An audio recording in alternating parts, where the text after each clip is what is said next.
పాపా మన పక్కింటోడు రెండో పెళ్లి చేసుకున్నాడంట. మరి నేను కూడా రెండో పెళ్లి చేసుకుంటాను. ఏమండి ఏమండి రెండు పెళ్లి చేసుకోకండి. చేయదురా. లేకపోతే ఎదురింటోడు సైన్ కొన్నాడు, మనకు కూడా కొనండి. పక్కింటోడు నక్లీస్ కొన్నాడు, మనకు కూడా కొనండి. వెనకింటోడు కారు కొన్నాడు, మనకు కూడా కొనండి. మరి పైన ఉన్నవాడు రెండో పెళ్లి చేసుకున్నాడు, నేను కూడా రెండో పెళ్లి చేసుకున్నా. లేదండి తప్పు అయిపోయిందండి, క్షమించండి.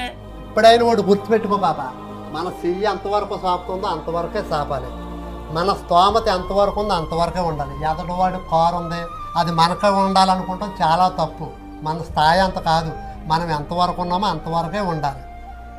అర్థమైందా? మన స్తోమతకు మించి ఎప్పుడు ఉండకూడదు. తప్పు అయిపోయిందండి. ఇది అర్థం చేసుకుంటే ప్రతి కుటుంబం కూడా బాగుంటుంది. తప్పు అయిపోయిందండి, ఇంకెప్పుడు ఓకే.